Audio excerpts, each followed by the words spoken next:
Today is April 26, 2016. My name is Alexandra Chambliss. I am interviewing Alyssa Parker, DNP, APRN, CPNP, IBCLC,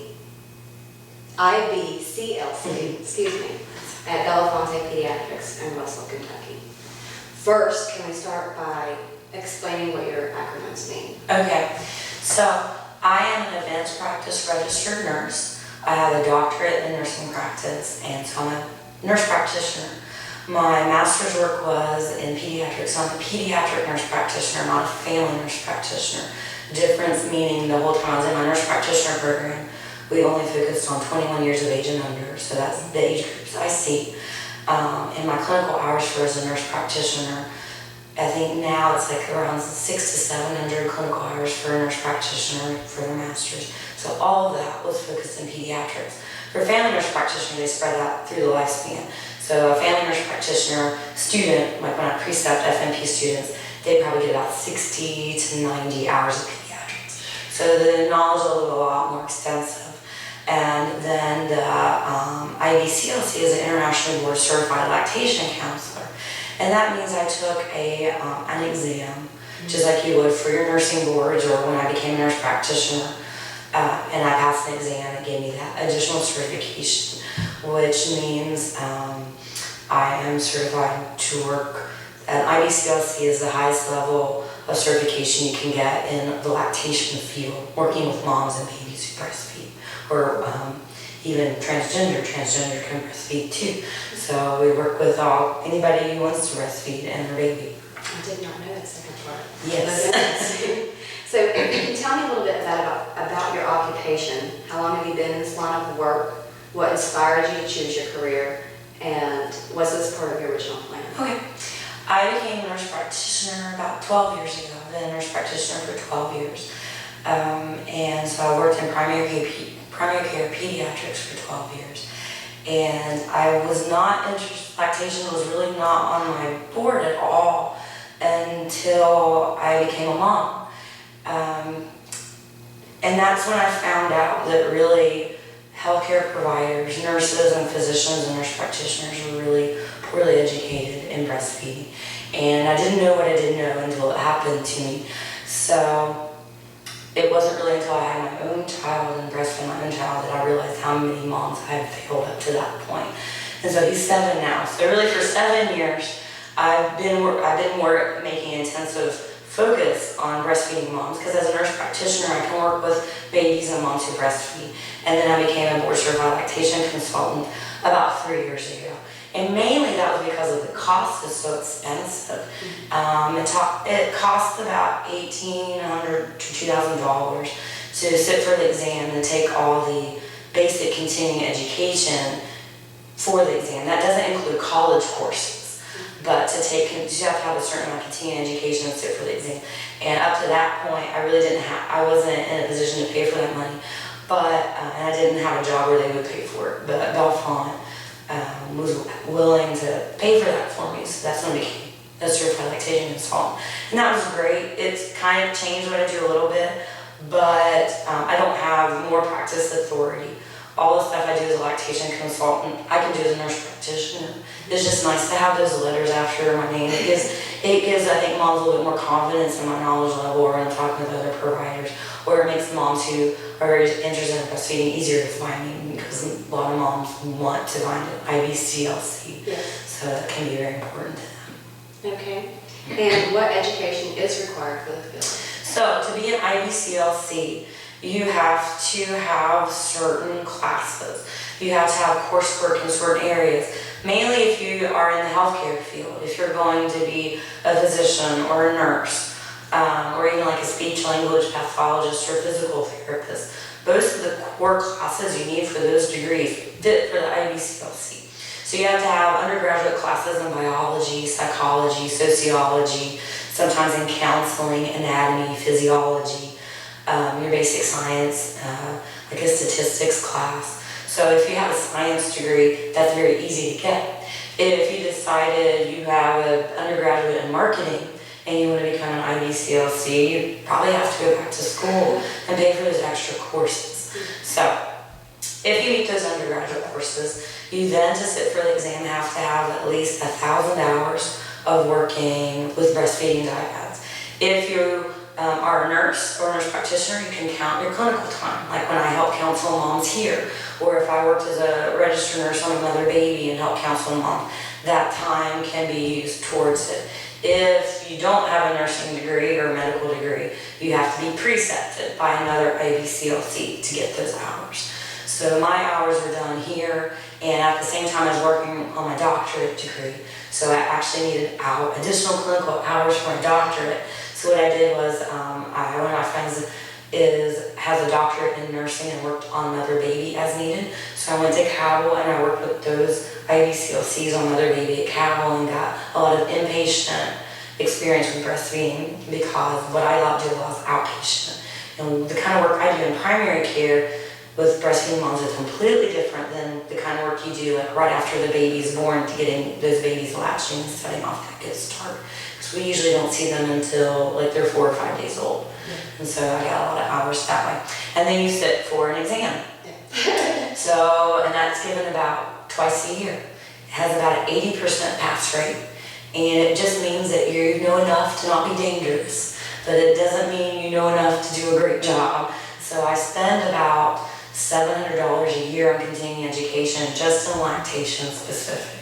So probably about 80 continuing education hours a year, in addition to reading and a lot of self-teaching to make sure I'm up to date in evidence-based practice and what I know. Yeah. Well, now a follow-up question to that, because you said it requires 1,000 occupational hours before you can be certified. How do you get that? Because when I think of meetings where you need lactation and so on, they're usually very short meetings. So how do you get that 1,000 hours? Well, you have to have it over a period of time. Probably over 2 years is when it has to be done over a certain amount of period of time.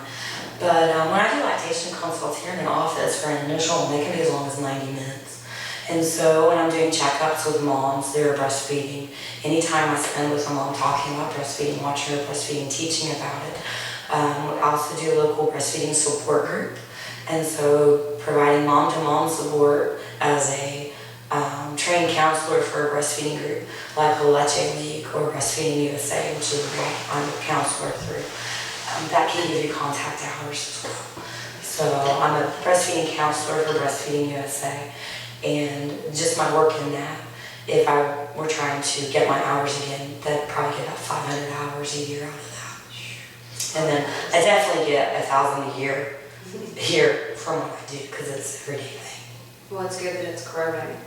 If you could go back, would you choose the same or a different career path? Why or why not? I love being a nurse practitioner. If I were going to go back and start all over again, I probably would choose the same career path. I might have decided to be a family nurse practitioner first, and then go back and be a pediatric nurse practitioner. If you're wanting to stay in this area, family nurse practitioners are a lot more marketable. I'm strictly a pediatric nurse practitioner, so sometimes instead of thinking of that as a good thing, like that's a specific specialty area, it's more seen as limiting, because I cannot see anybody over the age of 21. But if I lived in a bigger city with a children's hospital, or were willing to move to a bigger city, that wouldn't be a problem. And I probably would have gotten the IBCLC a little bit sooner. If I'd known what I didn't know, I probably would have done that like right when I was in my master's program, and just kind of done it all together. But again, I really didn't realize how uneducated I was until I had my kid. And it was a very steep learning curve with the first one. Tell me about previous jobs or career you had before this, and what skills you've learned that helped you in this career position. So all my jobs since I've been in graduate, I've been in nursing. I worked in college as a nursing aide, and then worked as a pediatric nurse at Cincinnati Children's in organ transplant, and then I became a pediatric nurse practitioner in primary care. And I also taught full-time in nursing programs and adjunct. I taught coursework and precepted graduate nursing students and taught clinical undergraduate nursing students. So all that is helpful. I think that my background in teaching has been extremely helpful, because probably 80% of what I do as a nurse practitioner lactation consultant is teaching, is explaining things to parents and teaching them. So having a background in adult education and knowing how adults learn and how best to teach adults has really transferred well in the clinical setting when I'm doing a lot of daily teaching to parents and kids of all ages. And so that teaching aspect and having that background, I think, has made me a better nurse practitioner. And IBCLC, it has also greatly helped in a lot of the programs that I do, because I go to health departments and talk with pregnant moms. I've done formal breastfeeding education for residency program, medical residency programs, and done formal breastfeeding education for health department workers and for other pediatric and women's health offices where I've gone in and talked to the nursing staff or their physicians or their nurse practitioners. And I don't think I would have done as well if I didn't have a background in teaching at the college level. Yeah, and I'm sure, I can imagine that you're being a mother as well and going through that. Yeah, and personal experience. Though sometimes what we know of, and my doctorate research has been on breastfeeding education and healthcare providers. That's really where my passion is because that's where the work is needed. We know that for health, the best way to make a healthcare provider breastfeeding friendly is for them to successfully breastfeed. But at the same time, if you have a personal history of successful breastfeeding, so say I wasn't a lactation consultant, I was just your run-of-the-mill pediatrician or family nurse practitioner that breastfed my kid, the advice I give to you is going to be based on my personal experience and non-evidence-based. And so what can happen is I give bad advice because I don't know what the research is or what the evidence is. I'm just giving it based on my personal experience, which may vary widely from yours. And so that can be really dangerous. Sometimes not knowing what you don't know is very bad. So even if you had breastfed 8 kids and it worked out really well for you, you may not be well equipped to counsel a mom who's having legitimate problems because you don't understand this problem because you aren't formally educated in that. And so I really work to try to do formal education and encourage formal education in healthcare providers, any of them, with breastfeeding, not just to go on personal experience because, personal experience is not the same as evidence-based. Okay, can you take me through a typical day in your job? Sure. So I work Monday through Thursday, typical day. We see patients, I do sick visits, checkups for wells, and I do lactation consultants in our office. My lactation consulting for our routine patients is pretty much built into the checkup and built into the sick visit. So that just is a normal part when we do checkups on 2 and 4 month olds. Just like I tell them, okay, over the next 2 months, these are the developmental changes your baby's going to be having. You're going to start sitting up, or this is how you introduce solids, or this is how their sleep patterns are going to be, or teething. We do breastfeeding anticipatory guidance. Okay, you have a 4 month old. So the things that are going to change is your baby's going to start to get distracted and he's not going to eat in a group with other people. Or your baby may start waking up more during the night because we have a growth spurt coming and he's going to want to nurse more frequently. Or he may start biting because he's teething. Here's how we can combat that. And so we add that as part of our routine while child care. When I do lactation consultants, those are people that don't get their pediatric care. They get their pediatric care somewhere else but come here for just lactation. And they can be referred to me by other physician offices, the health department, other breastfeeding resources like the hospital. They might come from word of mouth by other moms, from local breastfeeding support groups. And those people come in for specific breastfeeding help. And in that situation, a lactation consult usually lasts about 60 to 90 minutes. It involves a history of the baby, a history of the mother, because the difference between lactation consulting is you're working with 2 people who work together. It's not just one patient. It's how that mom and that baby work together to achieve an outcome. And that's a little very different. And so it takes a lot of history taking on mom and baby, and then watching the nurse and doing an exam on both parent, on both the baby and the mom or the person breastfeeding. So breast exam for the mom, a history of surgery, breast surgery for the mom, breast development for the mom, mom's chronic conditions, because that can affect breastfeeding. So a lot of that is a lot more involved, and that's why those visits take a lot longer, and sometimes we require follow-up. And then I send a report back to the pediatrician, sometimes the mom's primary care provider. Sometimes the issue is the baby's fine, but there's an issue with the mom. The mom may need a certain medication or certain lab work, and so we'll communicate with her healthcare provider to get that one for her. Okay. Do you ever yourself or have a team of advocates who do house calls for lactation consultants? Sometimes local breastfeeding support groups will do house calls. There are some IBCLCs in the area who will do house calls. There's one who will. Sometimes the problem with that is getting insurance coverage. When you bill insurance as an IBCLC, it's very wide, it's very iffy on what they will pay and how much. When I bill as a nurse practitioner, it always gets paid no matter what.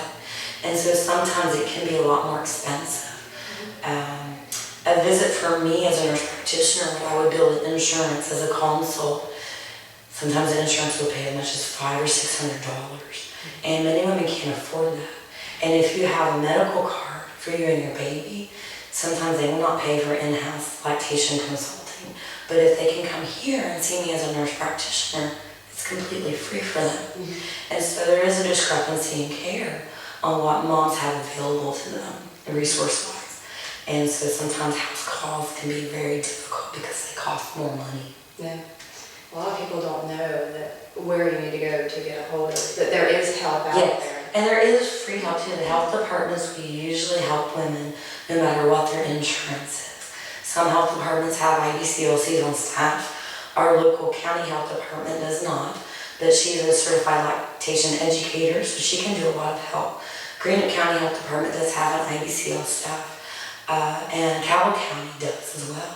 Cabell County Hospital has an IBCLC who will do outpatient. In the hospital, she'll see outpatients and will bill their insurance. And that's a new program that they just started within the past year, so it's been very helpful for them. Okay. If you could limit the field down to just being a nurse, a basic nurse, LPN, RN, and having an IBCLC, what would their income be like? I was under the impression that it was a volunteer basis. Okay. So if you want to work as an independent IBCLC, you can make good money if you live in an area where it's valued. We do not live in an area where it's valued.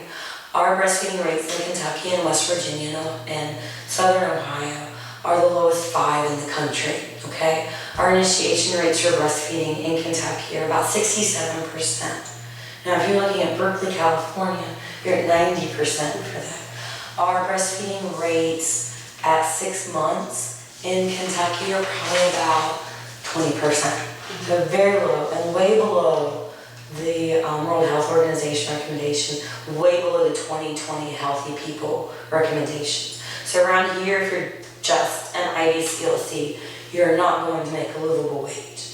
The best way to market your IBCLC is to become a registered nurse. And even then, most of your income is going to be, and most of your work is going to be as a registered nurse with some IBCLC work on the side. If you work in mother baby or delivery, or in hospital pediatric. Most private physician offices or hospital pediatric offices would not hire just an IBCLC locally.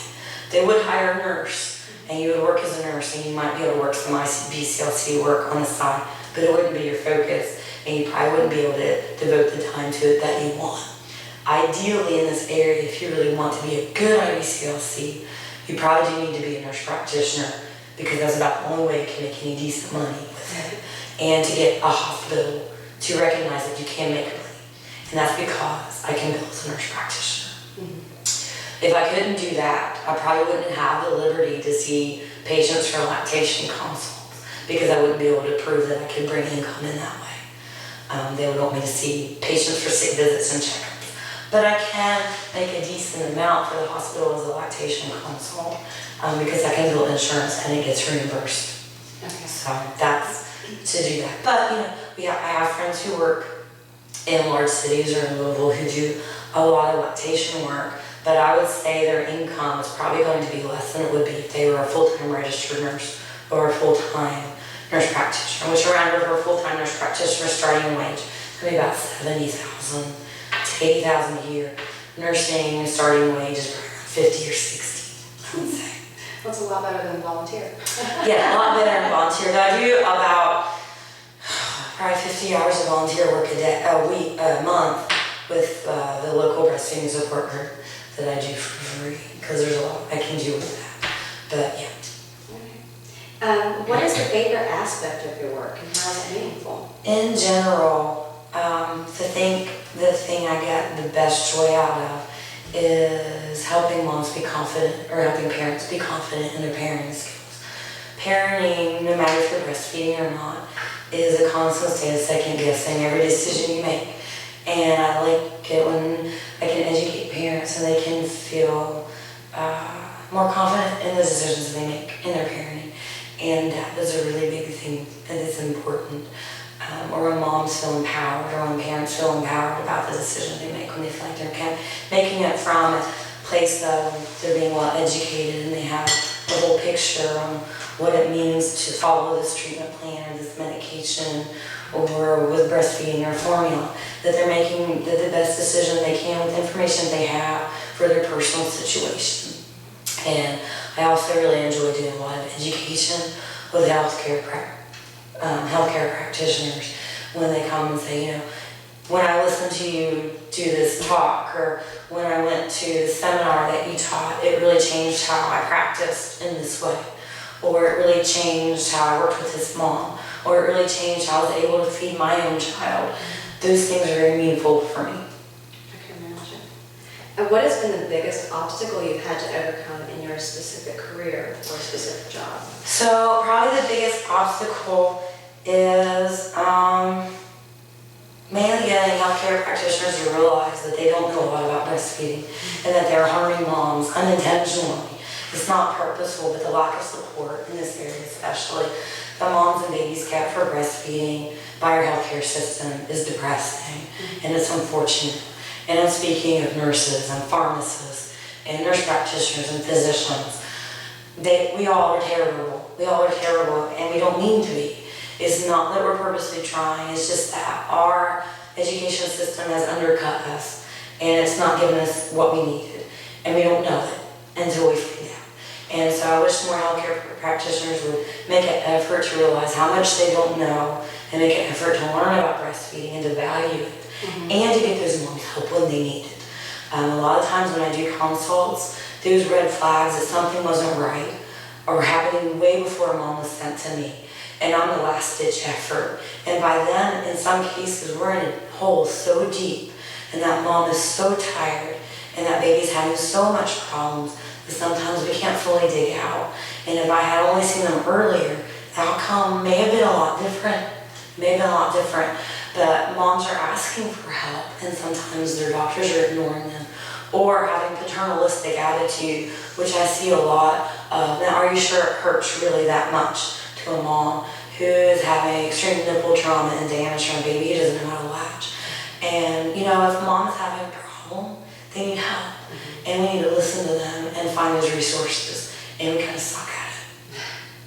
And how has your occupation changed since you've been in it, and how do you think it will change in the future? So I've been a nurse practitioner for 12 years, and I've been a lactation principal on IBCLC for 3 years. So in 12 years as a nurse practitioner, I've seen a lot more independent practice for nurse practitioners. In Kentucky, I no longer have to have a collaborative agreement with a physician to practice. I can prescribe freely of my own will. There are still some limitations on what medications I can prescribe, but I think I foresee in the future of healthcare, that's going to change, because in many states, nurse practitioners do not have any kind of limitations on their ability to prescribe controlled medications, like ADHD medications or certain pain medications. In Kentucky, we still have some limitations. So I think that will change before I retire. I think we'll have more, better access to that, and we'll have less collaborative physicians over us dictating what we can and can't do, and hospitals and insurance companies dictating. Right now in Kentucky, I do not have to have a collaborative agreement, but an insurance company can decide that I do. And so for me to see a patient with a certain kind of insurance, I do have to have a collaborative agreement. Those things will change. The ball is rolling, and it's rolling fast, and a lot of changes happened in the past 5 years And so I think more and more is going to happen. And before I retire, I think nurse practitioner will truly have independent practice, where we will not have to have any oversight by a physician in any manner. And that will be fully responsible for our practice too. As an IBCLC, part of the problem is we're not really regulated by states. In Kentucky, you have the Board of Nursing who makes sure every nurse has passed an exam, and you cannot call yourself a nurse unless you are one. In Kentucky, you can call yourself a lactation consultant and not have any training at all. There's no oversight in that.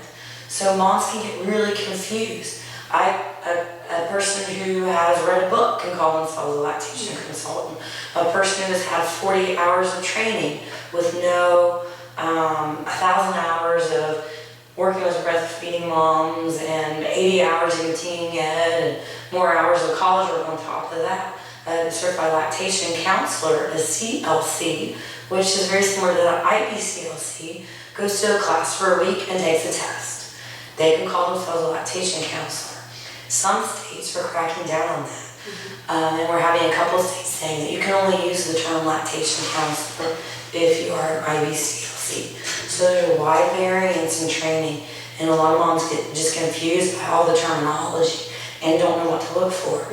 And so they can go to somebody that they think is at a terminal certification for lactation and will not be, and then maybe not get the help that they would have gotten if they'd seen a certified lactation counselor. Okay, would you recommend this career to others? Why or why not? And what advice would you give someone planning to pursue your career? So like I mentioned, if in this area you really need to pair it with something. To be an IBCLC, you really need to pair it with a nurse or a speech language pathologist, or maybe occupational therapist or nurse practitioner or physician to really have a full career.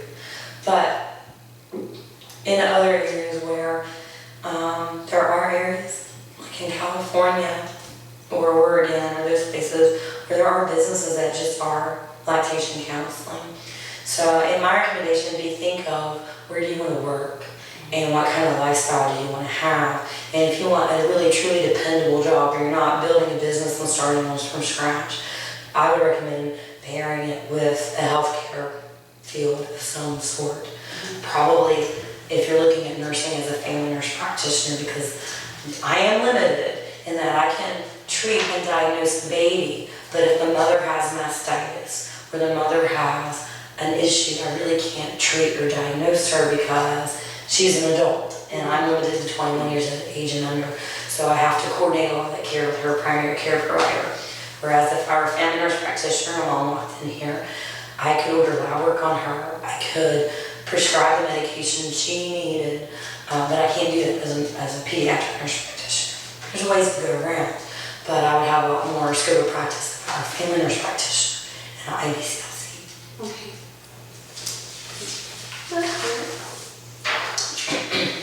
What has your job told you about the world, and how has your career affected your view of the world? So being in healthcare and with breastfeeding too, I think I'm just more aware of health discrepancies and how not all moms have the family support, societal support in our area. Breastfeeding rates are low because it's not common. So they don't have the family support or social support that they need, or financial support. It can be a luxury if you have to pay out of pocket for counseling. If you're a mother who is single and working full-time and has other kids, your plan of care is going to be completely different. If you have time to devote to additional pumping sessions, we have horrible maternity laws in the United States. We have moms who go back to work at 2 weeks postpartum. I had to go back to work at 2 weeks postpartum. That is not conducive to successful breastfeeding. And so when we have terrible maternity leave laws in the United States is among the worst, we don't value that. And it really can put breastfeeding at a loss. And going back to work is a risk for failure to breastfeed for as long as a mom wants. So there's countries that have better impact, and we don't really value how much breastfeeding means. Just in the United States alone, if we could get 90% of infants to have breast milk for the first 6 months of their life, that would be about, in the United States, about 900 infant lives saved. And just for children, about $13 billion of money saved in healthcare costs.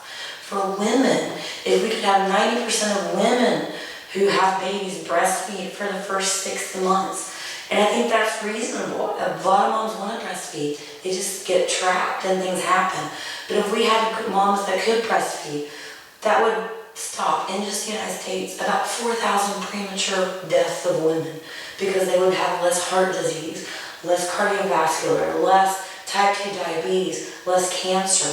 And the cost for women alone for breastfeeding in the United States per year, $18 billion saved. That's a lot of medical saving. We're almost $15 billion a year medical costs saved if we could have breastfeeding rates that match the healthy 2020 people objectives. And we're nowhere close in Kentucky. We're nowhere close.